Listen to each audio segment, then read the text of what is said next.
The Ministry of Agriculture and Lands, through the Pest Management Unit, is reminding the general public of the importance of following the proper procedure when importing plant products and materials into the country. Pest Management Officer Thaddeus Peters says this reminder is necessary as a safeguard measure in preventing the invasion of pests and diseases. This, he says, is regulated by the Plant Protection Act, which requires that an import permit be attained to process the products. You need to do an application.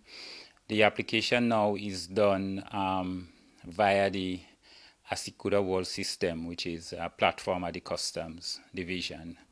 So there is the plant licensing module that you can apply through using the services of a customs broker or persons who can do it on their own can proceed to do it. Once the application comes through, it is determined if the product is in something that doesn't pose a great risk, and once it does not, then it will be responded or approved, and the conditions will be stated. Peters says over the years it has been challenging trying to combat some of the pests and diseases the country's agriculture has been faced with. He said it should be a collective effort as pest management cannot do it alone. Pest management is not just about a unit or a department.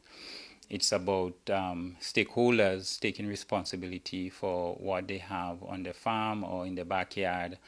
We can give advice. In certain cases, we actually give some direct assistance, but it's impossible to treat or manage pests on everybody's holdings. So it's a collective responsibility, and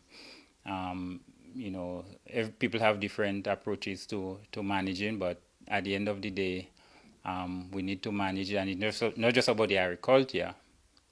You can have aesthetics being damaged. You can have people into tourism, people into different things that you need to have. We need to produce. Have plans to protect our forests from pests because that's where our watersheds are, and so on. So it's the entire environment. You can have a pest devastate, and then so it's important that we be conscious of the risk. Whenever we import, it comes with a risk of introduction of something different.